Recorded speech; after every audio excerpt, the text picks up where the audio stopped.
If you've applied to dozens of jobs and you're still not getting interviews, listen up. I've written hundreds of resumes just this year, and over 75% of those clients are now employed. My name is Mary Southern, resume writer, job search expert, and founder of Resume Assassin and Sidekick. And today, I'm walking you through the 10 resume mistakes still keeping amazing candidates unemployed in 2025.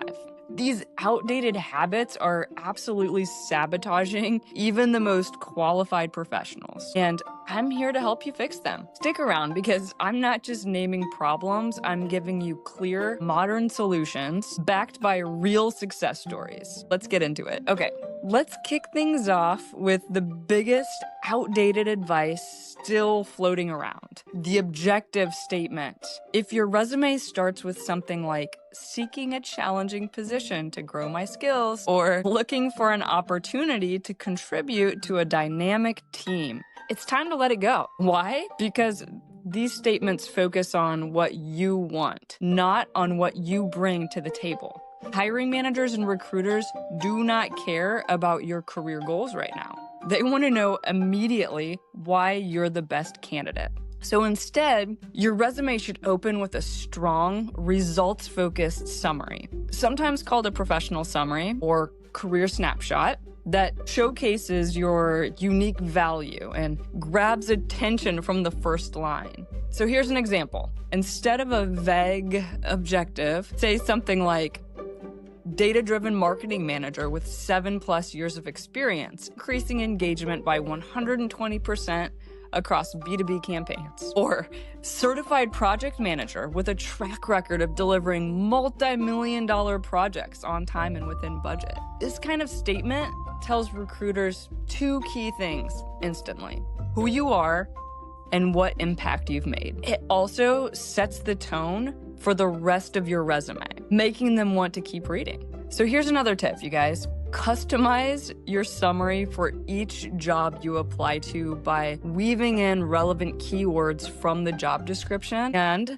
highlighting accomplishments that align with that specific role. For entry-level candidates or career changers who worry that they don't have big wins yet, focus on transferable skills and any quantifiable achievements from internships, volunteering, or projects. But you guys, the bottom line is this: you need to ditch the generic objective and open with a compelling summary that markets your strengths clearly and confidently.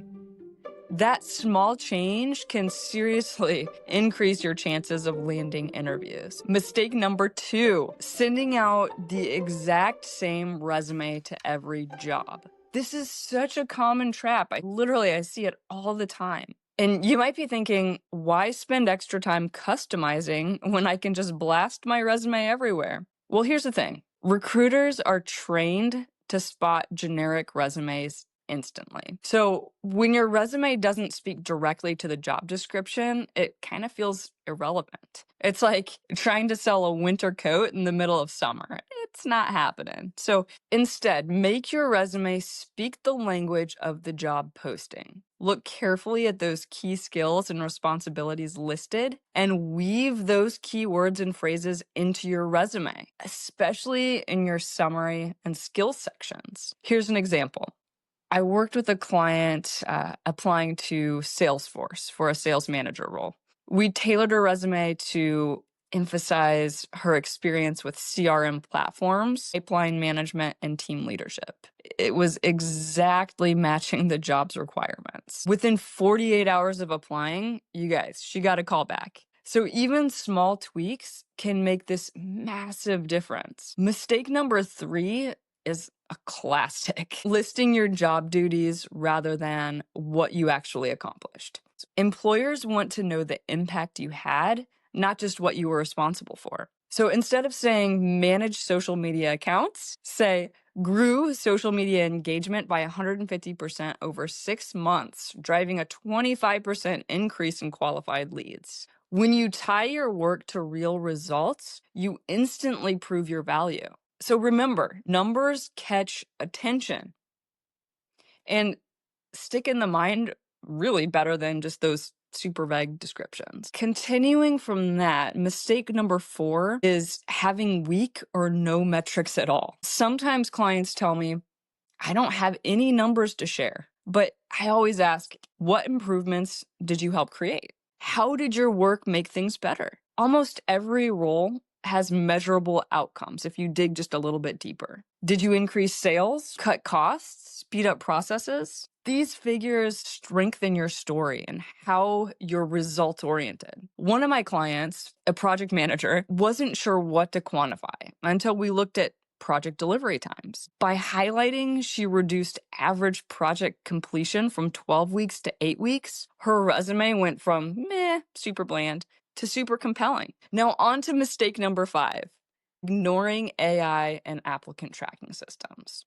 In 2025, over 90% of companies use ATS to filter resumes before a human even sees them.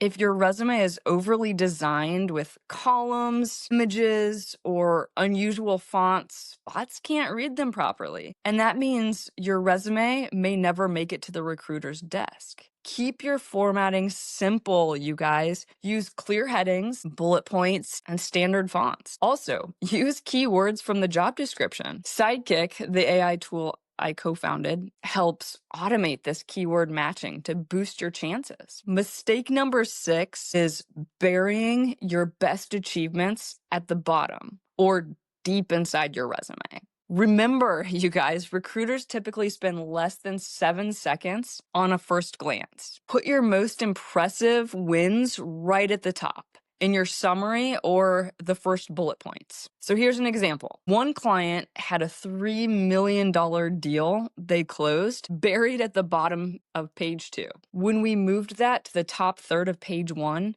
interview requests actually tripled. Mistake number 7, using buzzwords without backing them up.